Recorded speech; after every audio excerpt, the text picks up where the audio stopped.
When I heard the story of Stefan's Kutsia, I immediately realized that this story has a lot of capacity in uniting the Worcester community.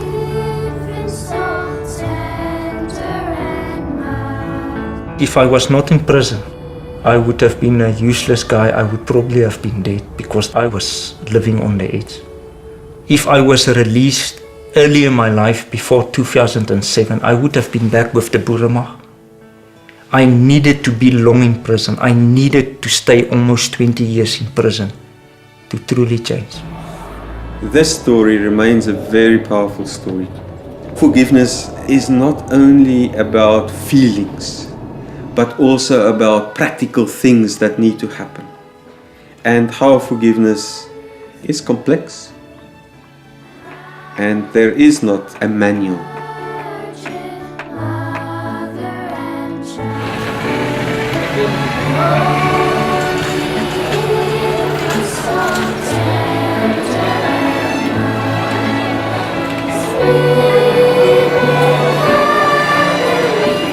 Yena is one of the person owava ivumba irhuluwa ave ivumba ngathi kunuka into ebolileyo. Xa ebiza iklina izokususa laa nto yaba kuku-exploda kwayo.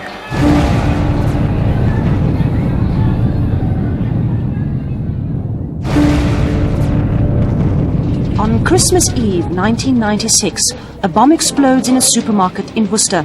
A group called the Boere Aanvalstroepe claims responsibility for the blast, which kills 4 people and injures 60.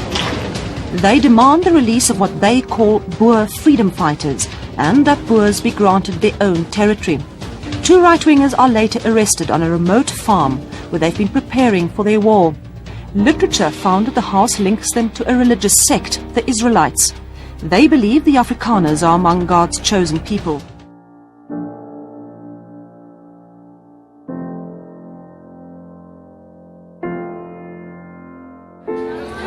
Unzakela amabele la matye yala mgqomo because ayenziwe ngesamente. Apha esuswini wayevulekile. Umlenze lo wase left wawuphukile apha emlenzeni.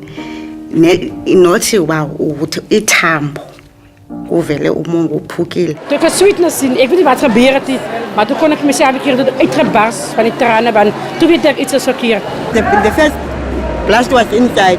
Kliënte het gegil en tekeer gegaan, van die personeel het uitgehardloop, gestorm gekom, van die kliënte was vol bloed. Ek kan toe nou hoor van die voet is toch gebreek, hy oomlik hè. My hakke het gebreek, my voet het gebreek, my hakke, tone, enkels en slagader was afgewees. Toe ons in die dorp kom, het ons net die harde geluid gehoor.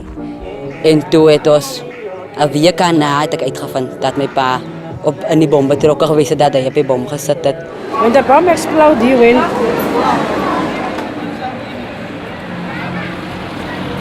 I was carried by 2 men. And then when I was here, I told them, so, leave me here because I feel like I'm tired. I have no shoes, I have no head on I have nothing. And I told myself, no, God can take me if it's enough to take me. Emva koko ke ngokuba ndizobona ke ihusky into endikhumulayo ihusky yamapolisa. Yafika yona yandithatha. Emva koko zange phinde ndazi lokuthuka ke ngentsimbi yesixhenxe eBentonjes.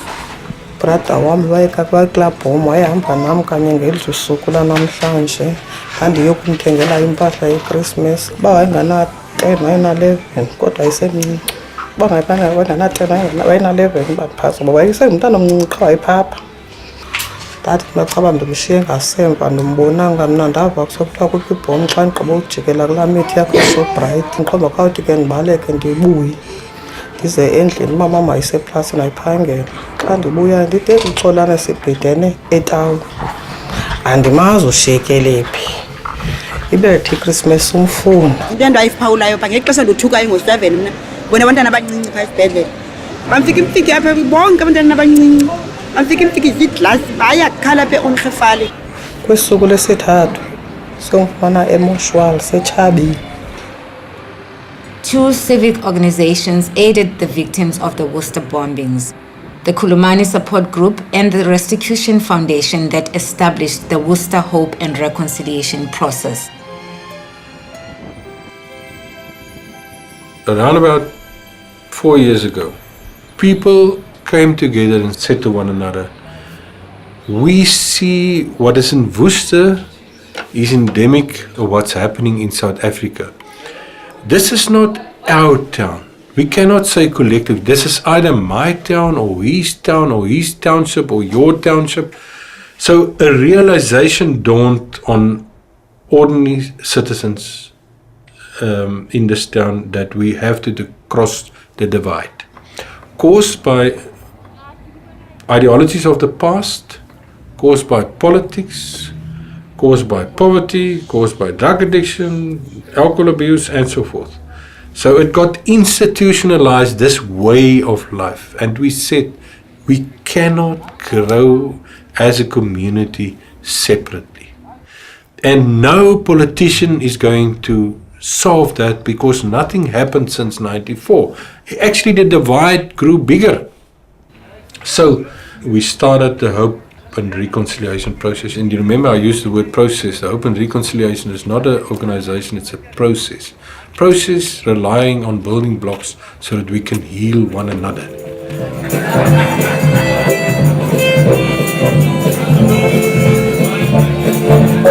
And we said, let's have a symbolic peace table.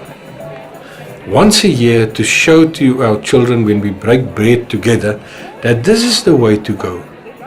This will be symbolic that we'll share bread, we invite our friend or neighbor into our inner sanctum, because that's what you do when you eat together and you share what you got with one another, and that actually is the road to travel. A peace table is meer 'n kwessie van sien mekaar se andersheid raak. Ja. Want elke mens is anders en 'n mens moet dit ook respekteer. Yeah. We embrace each other. You see that we had various cultural tables made up, cultural ethnic groupings, and that we get together as a symbolic gesture.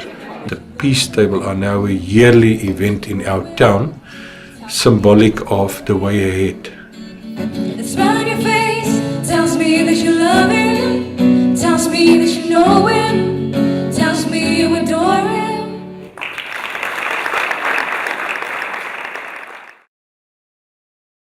I'm Stefan Skutsia. I accept responsibility for the Worcester bombings of 96. In the group with Stefans were Johannes van der Westhuizen, his foster father, who was a farmer, and Koper Meiburg and Cliffy Barnard, who were two elite members of the AWB. Stefan Skutsia, the youngest of the perpetrators, conflicted by the death of 2 children, alerted the police to their whereabouts. They all received life sentences. I was very active with the right-wing movements. In the last 2 decades, there was not an action that I was not involved in or didn't know the person. The survivors were left to manage as best they could without assistance from any quarter. A decade later, Olga Macingwane, having exhausted all other avenues, was determined to meet Stefans face to face.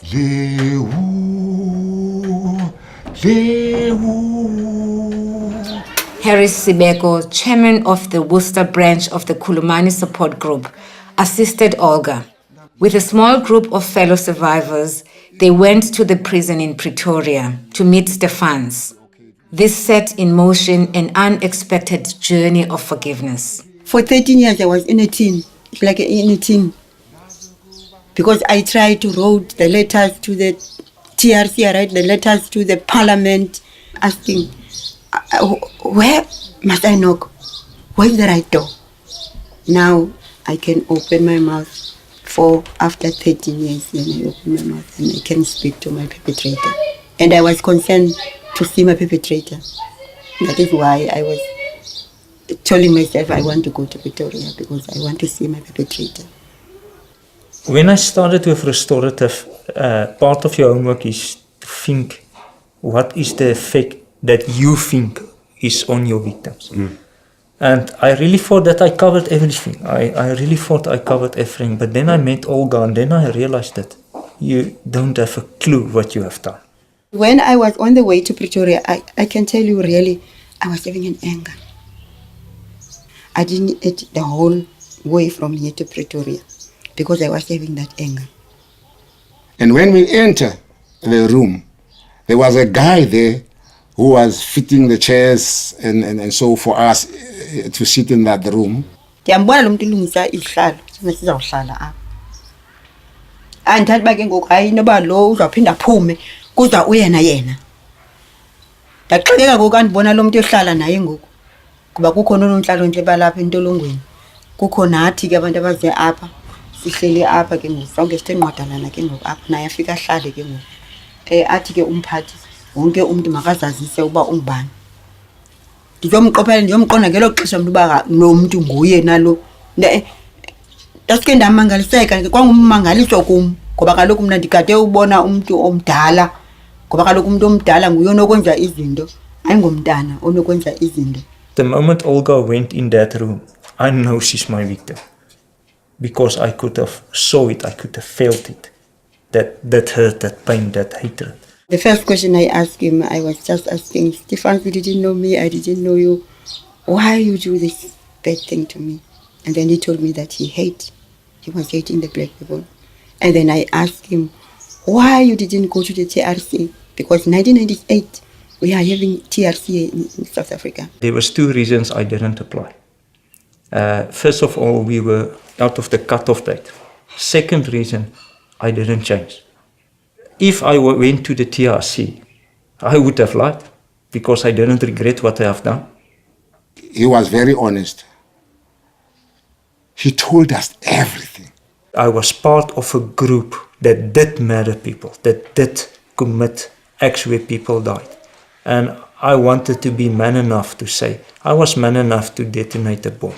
I'm man enough to take responsibility for the actions, for everyone who died, for everyone who was hurt. Ndathi ndawujonga ke ngoku isimo esi sakhe uba mncinci kwakhe.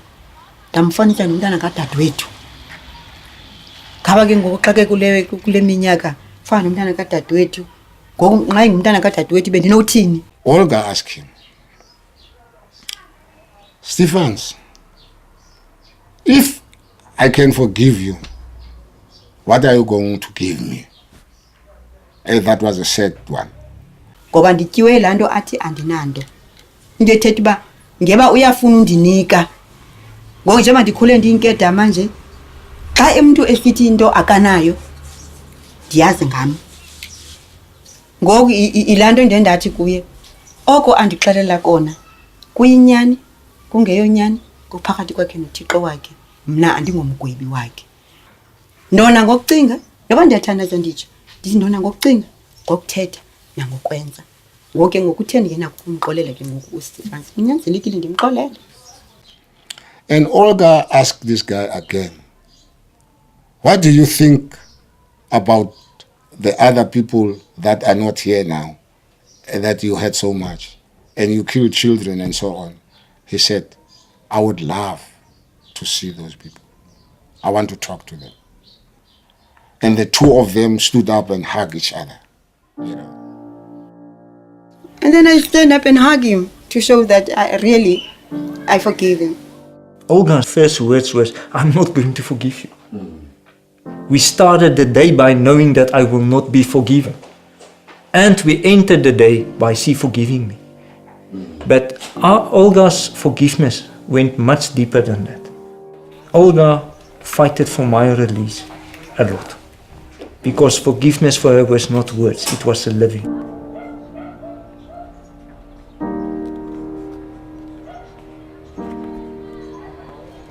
When I deal with something very painful, I write poems. Olga, veroordeel, gebrandmerk en deur die lewe gemartel, stap ek in die vertrek, slaggereed om nog slae te trotseer, alleen, teen 'n halfmaan sirkel van die media, burgemeester, gemeenskap en jy.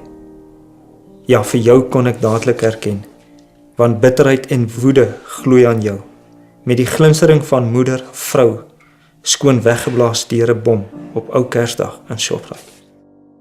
Ek's nie hier om jou te vergewe nie, hoor, spoeg jy die woorde uit saam met 13 jaar se seer, wat ek tasbaar aanvoel. En soos jy jou storie vertel, ets jy al dieper en dieper in my, totdat jy knak en 'n seën raak sien. Come here my boy, genees jy nie net jou eie wond nie, maar ook 'n letsel wat ek jare lank saam sleep, van 'n ma wat uit my lewe geslyp het as kind. En jy druk my styf teen jou bors vas, totdat die seer oopskeer in trane van berou en vergifnis.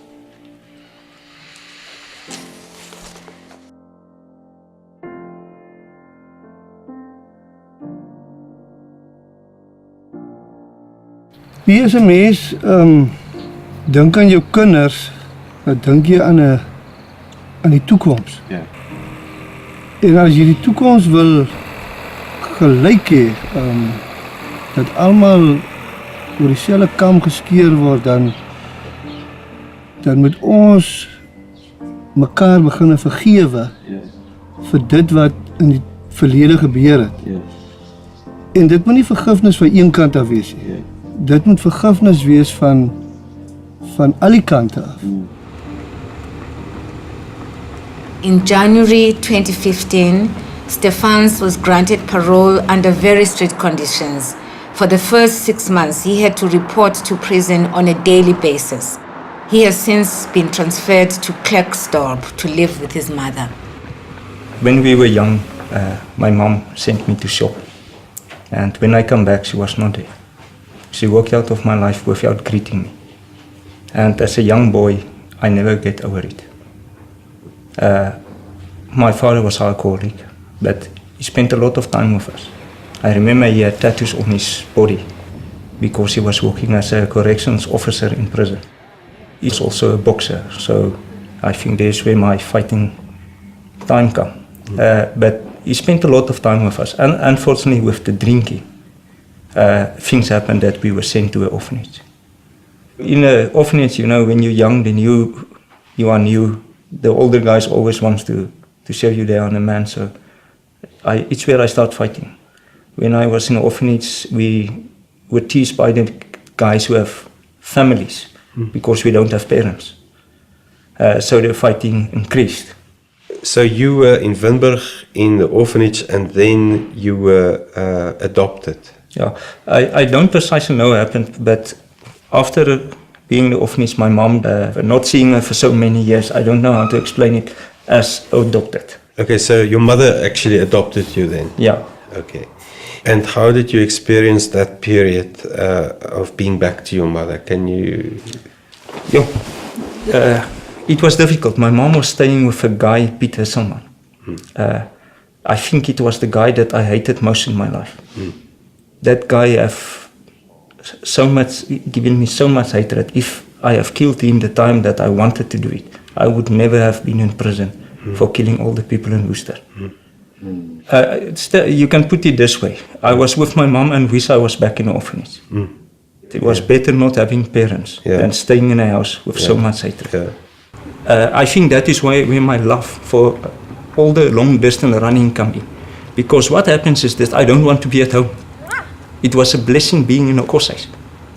When he's back from home, I'm all on the road or I'm in my kamer. That's why I'm a guy who reads a lot. Because I'm too afraid to do something wrong where he will abuse me emotionally. In the classroom, I was not always so happy because most of the time I didn't do my homework. I didn't do well in school, except Afrikaans and history. You know, the AWB had a principle, white by night.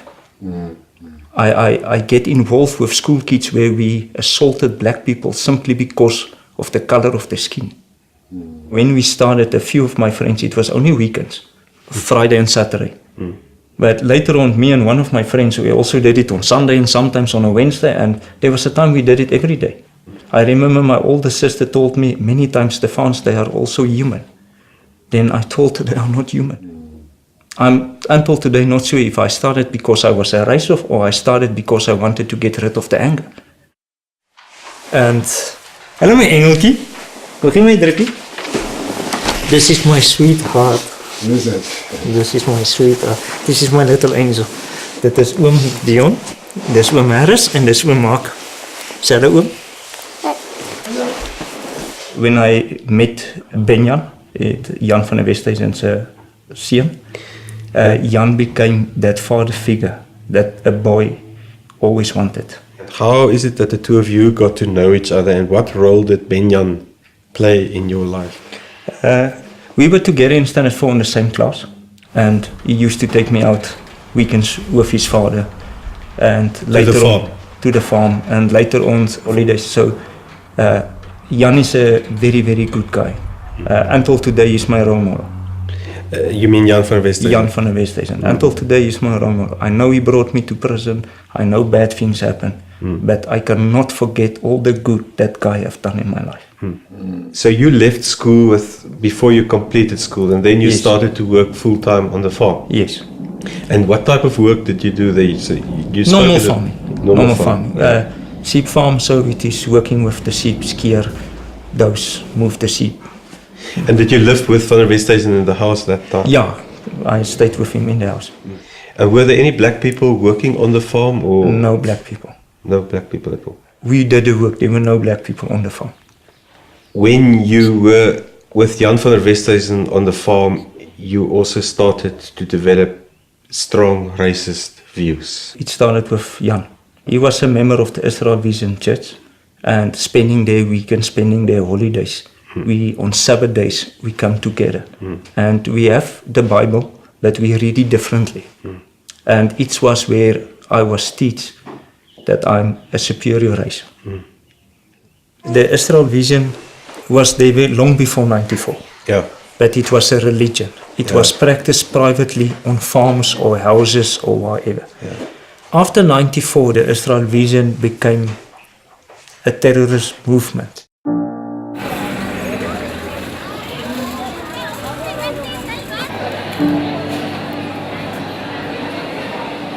I'm still afraid to go to Shoprite during the festive season and also the weekends when it's just full, you know. Right from the start, we knew we will go to prison. The idea for us was to kill as much as possible people before we go to prison. Jy dink jy's ontslagen en hy skok dat alles verby gegaan, maar dit sal jy altyd by bly. Want toe staan ek 2 jaar gelede, ek is besig om te werk, maar iewers skielik iets het afgesgaan. Iets het al skiet of whatever. Ek het so groot geskrik daai dag. Want ek het stil gestaan en ek het gehuil en ek kon nie verder werk nie. Ek moes vir 'n tyd my afdeling verlaat, maar ek kon nie werk nie. Ek meen dit is nou 2 jaar gelede. En die bonneprovinsie het nou al 18 jaar gelede gebeur, maar sy raak ontslagen dat die I never know beforehand which town we will choose. That decision was made by Jan. Nee?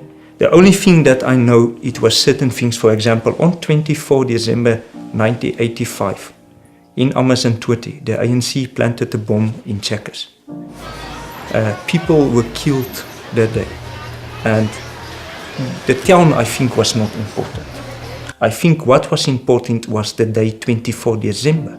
Electronic dan nafike imilenze edalimala imilenze le awunondoyika apha esifubeni ngoku ingxaki umqolo afunanga ngiphakamisa into ezindlini.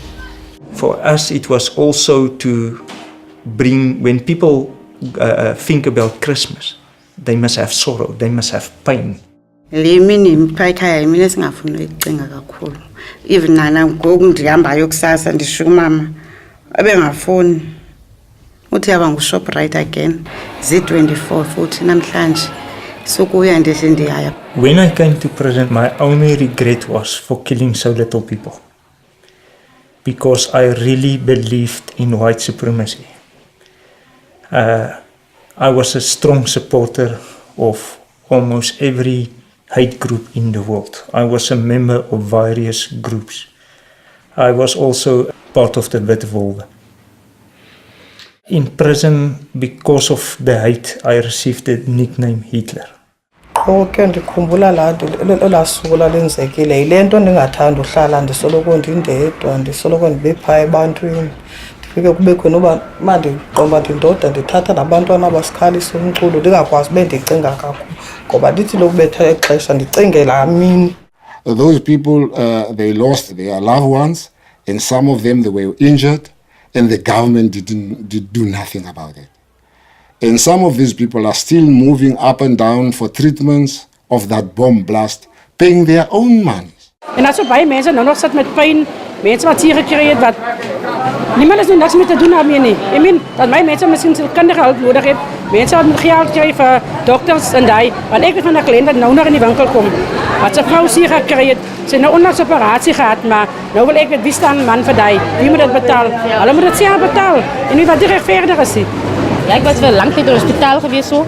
En als ik niks geld ontvang, zo niet, van de government of zo niet. Was ik een salaris en job uit te krijgen niet. En was de winkel werken, dus dokter toen gaan we zelf betalen voor de dokter en zo. En,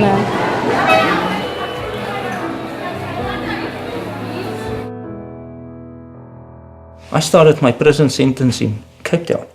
Pretoria is my 13th prison. 13th prison? My 13th prison. Being in so much prisons, you are not doing anything good. You are a troublemaker. And in prison, you must be a hard man. I didn't get regular visits, so drugs were my income. I used it to buy my toiletries. I must also buy tackies, I must also buy a tracksuit, I also must buy stuff. You need the money. You cannot survive without supporting prison. Obviously, all the black people hate you.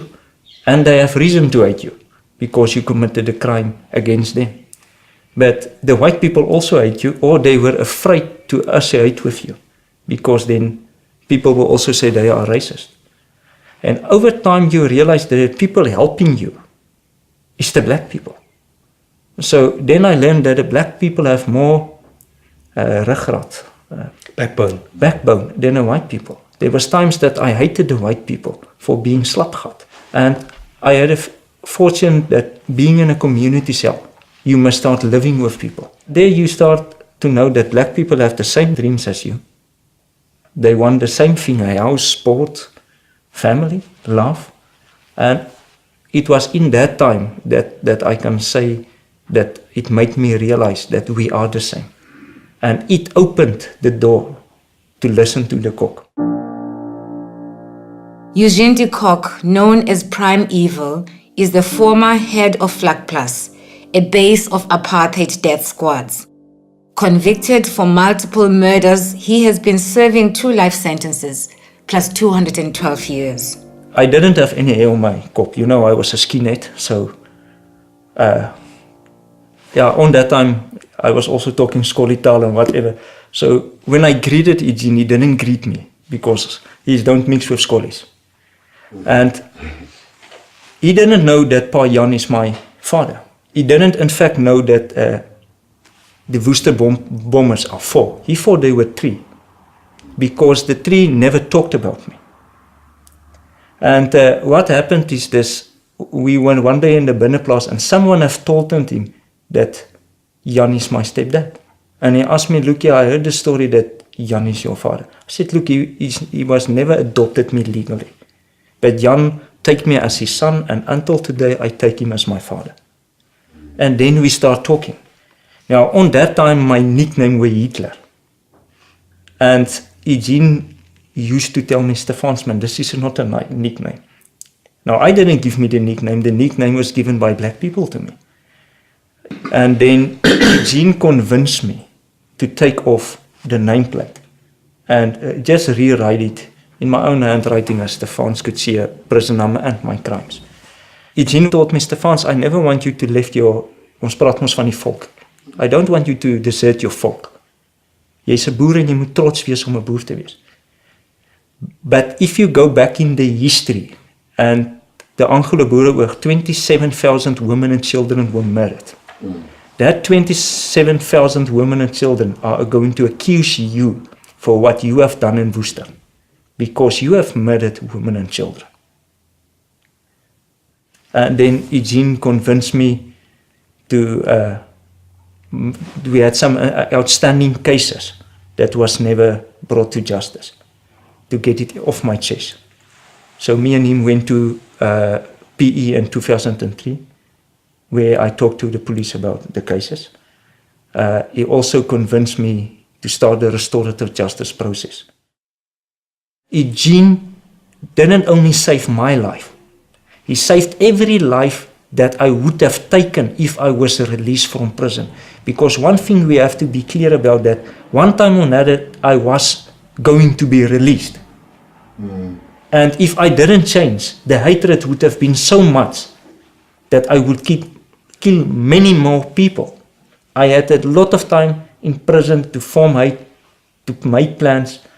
So he didn't only save my life, he saved every life that I would have taken if I didn't meet him. No, you can actually start planning it because it will help me and Adrian because we want. Before we went to prison, we used to read the old normal Bible, but differently. So when we read about the Israelites, we read about us. When we read about the Philistines and that was attacked and all the non-Israelites, we read about the black peoples, the colors, the Chinese and the nations. And the time that I decided that I'm cleaning my life, I was in a community cell. We were probably 120 in the cell, and I told the guys, I'm going to change my life. People laughed. Everyone was waiting for me to relapse back in smuggling, doing the things prisoners do. But I started to change my life. When did your thinking around race start to change? While I was with Eugene, I was still a racist. The thing that bothered me was killing innocent people. Until today, I don't have a mirror in my cell. Because I don't want to see the face of a murderer.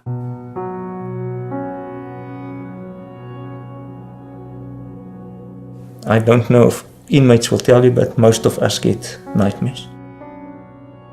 It was feeling like I'm sleeping and someone is sitting on my chest and choking me. But the nightmare was so extreme that in my dream I cannot even shout, please God help me. That's why when I decided to saw the psychologist to see, look, I have serious problems. Then it happened in 2006, I started with restorative justice. And at the same time, I have done 3 programs. And for me, I cannot separate them because they were together. The first one was restorative justice. The second one was mind power. It was a 3-month program developing yourself. And the fourth one was my training as a drug, HIV and life skills facilitator. It was a 1-year program. I remember when we started the program, there was no manual. The Tannie wrote something on paper, photocopy it and give it to us. My answers developed the manual that exists today. Because when she said, make a list of the people you hate, the next Monday everyone comes with a small list of 2 or 3 names. On that time I have brought a paper because she said, make a list of people you hate, and I had a lot of names on that list. I started with my mom. I started with my father for sending me to conference. I started with the children who had parents and don't appreciate the parents. I wish I had a mom who tell me, go make me coffee. I wish I had a mom who tell me, pick up your clothes. And they don't appreciate the moms. I hated Mother's Day, I hated Father's Day, I hated Christmas Day. I hated the community who saw what happened and never talked. I hated the school teachers. I hate some of my friends. And I could have given you all the reasons. I hated the judge, I hated the police investigator officer. So the list was quite long. And it was, each one had a reason why I hated him. It was only when I started working on the list, you start with the easy one first. I think my mom was last because she was the most difficult. But you start with the easy ones. Why do you hate the judge? He was doing his job. Why do you hate the investigating officer? He was doing his job. So that you scratch easily. But some things are, where the pain is more, it's difficult.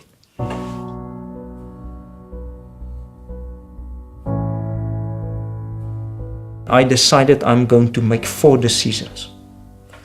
First, I'm not going to use my young age as an excuse.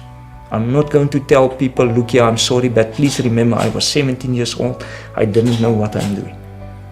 Because on 17, I was old enough to know murder is wrong. The second decision I decided to make was not to shift the blame. Because no matter who influenced me to do what, the decision was mine to accept the religion, to be with it, to be part of the Boer struggle. The decision was there to fight for my country. It was my decision. No one put a gun against my hand and said, build the bomb. No one put a gun against my hand and said, donated the bomb. I did it on free will. So the third thing I have done is this. I told myself that I'm not going to justify, because it's one of the elements that I have picked up during the TRC, a lot of people said, but the ANC have done that. But I decided I'm not going to say what happened. I'm not there to justify. I'm there to ask for forgiveness. So I didn't justify my deeds. Murder is murder. If you are a freedom fighter or a resistant movement, you have murdered someone. The fourth thing is that I will not tell what I have accomplished in prison. But if any of the four things come out, it's good. But I'm not going to mention it. You must wait for the time now. In response to Olga's story of forgiveness, the Worcester Hope and Reconciliation process brought white people, farmers, business owners, and church leaders together with black members of the broader Worcester community. They made it possible for many more people to go by train to Pretoria. The Worcester Hope and Reconciliation process and Kulumani tried very hard to get Stefan Coetzee transferred to a correctional facility in Worcester. I think that a lot of things happen behind the scenes that I'm not aware of or the public. When we first applied for me to go to Worcester with Harris, I think it was 2009, how many letters was written? How many times it was denied? Here we have been written about Stefan. He was asking for the pardon, for the justice, for the pardon. Correctional Services at that time was quite adamant that they were not interested in making this happen, and they actually challenged us and said, bring the people to Pretoria. During one of my parole hearings, I received a letter, I cannot go to Worcester for security reasons for my victims. Then when I went to the parole board, they said you cannot go out before you meet your victims. And then I asked the chairman, you are contradicting yourself here. At that year's peace table event, we announced the idea of a peace train. And we worked out carefully what it's going to cost more or less to finance one person to go on the train. And challenged the Worcester community. And we were so surprised. Within 2 weeks' time, we had enough money to take more than 50 people on the peace train. The Department of Correctional Services then became very supportive of this initiative. And they said, well, they are willing to sponsor a luxury train for us to Pretoria. And then on the peace train, the Department of Correctional Services helped us with some of their professional staff, psychologists, chaplains, social workers, to help the survivors prepare for the meeting. Ek verwag van hierdie besoek 'n vergoeding vir my vir die pyn en lyding wat ek van daai dag af het tot vandag. Jy moet weet dat as hy vir die Here gevra het om hom te vergewe, dan het die Here hom vergewe.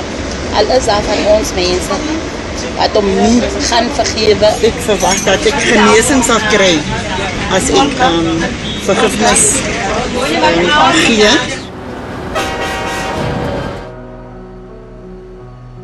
We did not expect at the venue that there would be so many people. We did not expect that there would be press present there. And I think that was in the beginning difficult for people to get used to this environment. Daar was ook een bijna nare dag. Ons was oké geweest, maar die dag toen hij aankwam in die zaal en ons om zien, het allemaal uitgebarst en tranen. Je weet niet of jij hartseer was of hij jammer was of wat niet, maar het was een bij emotionele dag. Besamba sokuboniswa kuwona likhulu.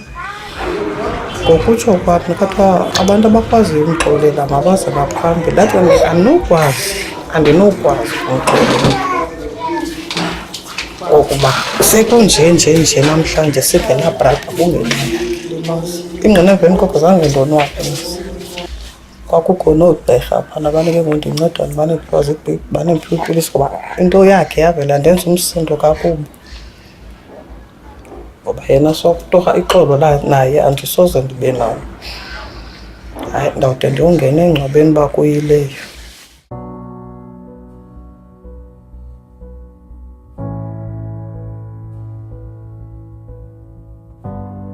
So sy fans kon nie sien die regte berou oor wat hy gedoen het. Dan ons moes dan moet in gepraat met hom, baie mense het vrae gevra. Hoekom het hy dit gedoen? Hoe voel hy oor hy het gedoen het? En het regte waar berou getoon oor dit wat hy gedoen het. Maar nie besef wat hy gedoen het agterna was verkeerd.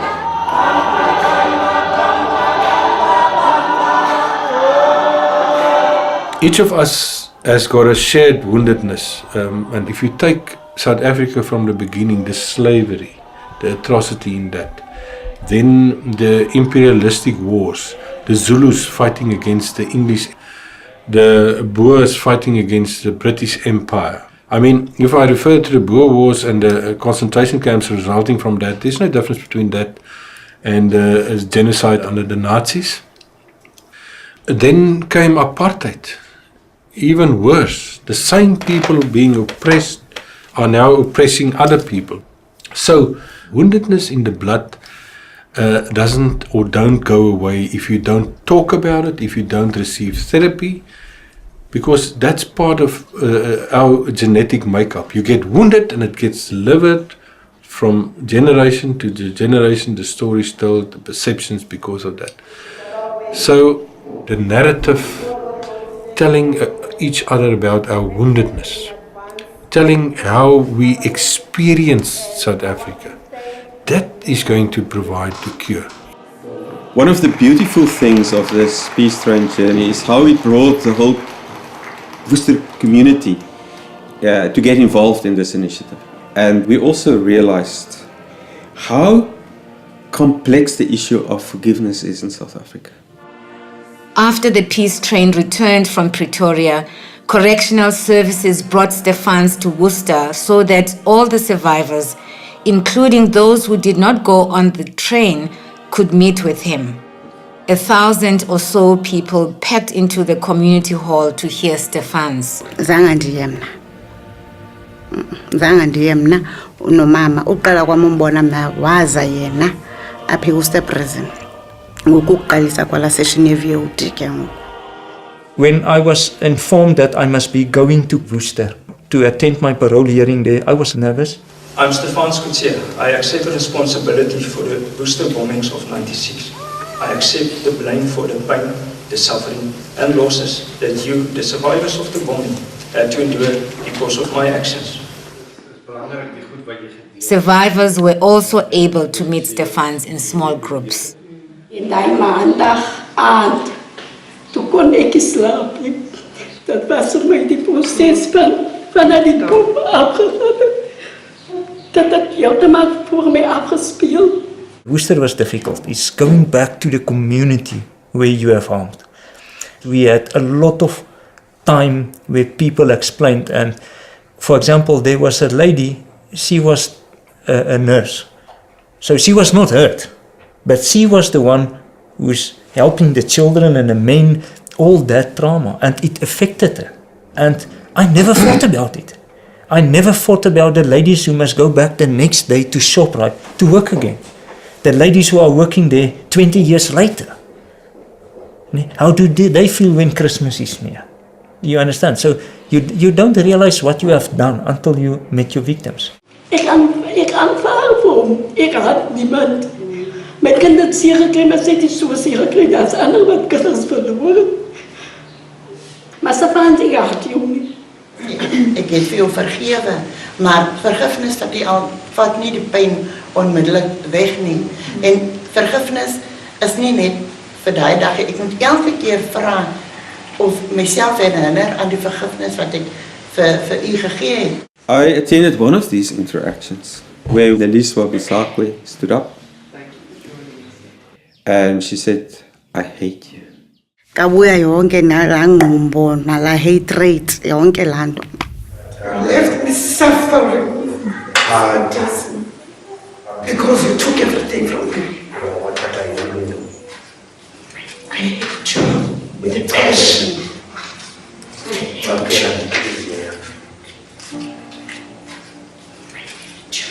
I hate you. And I remember how I sat there and how difficult it was for me to hear these words, to be confronted so vividly by Neliswa Busakwe that forgiveness is so complex and is not coming easily made me again realize how uncomfortable the whole process of forgiveness is.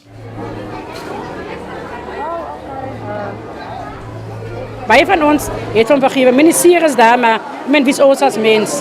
Dus dan, baie van ons het hom vergewe en ons het gesels met aangeknop. Hy was bly om vir ons te sien en ons het nog foto's geneem by Correctional Service saam met Stefans die Sondag en die Maandag is Stefans terug Pretoria toe sy sentence verder gaan uitdien daar.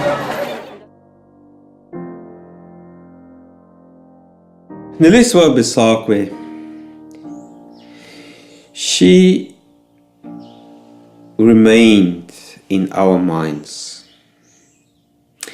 And one day, Harris Sebegwo came back to us at the Worcester Hope and Reconciliation Process meeting. And he said, people, I've spoken with Neliswa Busakwe. And she is aware now how seriously we take this matter of Stefans Coetzee. And she said, she gave it some thought. She is prepared to forgive Stefans Coetzee if there can be some support for this child who was completing his last year at school and who was about to attend the matric dance. One of the highlights of a child's school career. And she said there's no money to buy him new clothes, there's no money to buy him new shoes, and the child feels very uncomfortable to go and attend that event. She said if there is a potential possibility that somebody can support this child with this need, she might be ready to consider to think differently about Stefans. One of the people who attended that meeting was a Dutch Reformed Church minister. And he immediately said, don't worry, I will make a plan. And after this, Neliswa kept to her word and said, listen, I am very honest with you. I am now willing to forgive Stefans Coetzee. I think, in a way, this story of forgiveness doesn't necessarily fit in to the books that people write about forgiveness. But this is a very real story of forgiveness in Worcester and the journey that one of the survivors walked. And the responsibility of also not only experiencing the saying of sorry, but experiencing that there is doing of sorriness that have happened. In December last year, at very short notice, we were informed that there would be a parole hearing for Stefans Coetzee. And Harris was very adamant that he wanted to go. And in his wisdom, he took Neliswa Busakwe with him. I was very, very blessed when the head of prison told me that Harris Sebuku will be there. The person that I wanted to be there will be there. And then I was informed the lady who said she hates you will be there. So obvious, I thought, no, my friend, you are not getting parole. I waited outside after we talked for them to make the decision. I don't know how long it was. For me, it felt like an hour, a day, a year. And the longer the hearing is, the more convinced the people are Stefans is not getting a parole. And then Neliswa Busakwe also requested that parole need to be granted to Stefans Coetzee. And I saw Harris' face. I know that I'm getting a bait. Because he was smiling, he cannot hide a smile. Knock, knock, Mama Olga. Today, Neliswa hugged Stefans. Yes. Oh, a long journey, Dion. Oh, Mnake. It was not easy. And the very same person oye wandilungisa inhliziyo wandithambisa inhliziyo ikwangumama lo. Ikwangumama lo amane ndifaka endikotela iBhayibhile and all that. Myeke Nelson, myeke kuwe uzawuend apha wena uphosana nezulu ngenxa yokuqumbela umuntu. Myeke. Nyatheli phezu komhlaba hayi ndingangena etrongweni kweli cala ungayovalelwa mna ayandikunombona nam ndima naye uba okuba nje amxolele mhlawumbi ngakhona into ekhululekayo kuthi ebomini bakhe uba ndiyamuva kakuhle but ngolu hlobo ndikubekele ngalo kwasekuqaleni ixhola ndingakabi nalo. Now, the other bombers have applied for presidential pardon. Correctional services met with the survivors in Worcester about this, as they are obliged to do by the courts. There were about 80 people in Worcester gathered that Saturday afternoon, and they were very angry. Very angry. They were particularly angry at the Department of Justice and the Department of Correctional Services because they felt they have been betrayed by the government and the South African society at large. They felt that a lot of promises have been made after the bombing, that some form of compensation would be considered, and nothing has happened in that regard. They mentioned that they are in general satisfied with the process that Stefans has walked and the parole that he has been granted. And for them to be expected to endorse presidential pardoning for those three, that is asking too much of them. And it's very clear to me that the journey that Stefans has walked will be the benchmark for the Worcester survivors when they look at the other perpetrators. And I think it's also clear that the other three perpetrators have not nearly reached that standard that Stefans has set. When you forgive someone, it must be something in your heart. We are not supposed to be forced. That is why I come to the victim saying, I don't force anyone, but that thing, it comes from your heart. You know, to forgive someone, God must talk to you and then set in your heart. And then at that time, you didn't see a sinner, you see a child of God. Nelson Mandela brought forgiveness. No? And no, in fact, he brought a broom to clean the house, and the broom's name were forgiveness. But we didn't forgive each other. We set it under the cupboard. No? We need to talk about apartheid. I believe that we need to start talking about what happened in the past. I'm not talking about the police assaulting the ANC of APLA or whatever. I'm talking, if I may be straight, I'm talking about the black lady who was preparing the food for the children, but when the food are dished out, she get it in the blackboard and eat outside. I'm talking about the black man who's cleaning the garden, but he's not cannot go with you to the swimming pool. I'm talking about the black boy who wants to play rugby, but he cannot play for the Springboks because he's black. I'm talking about the black lady who wants to be a model, but she knows she can never be Miss South Africa because she was black.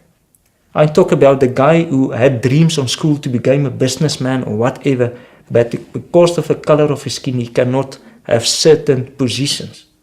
I'm talking about the black lady who heard she's a mate. I'm talking about the black guy who heard he's a kafir.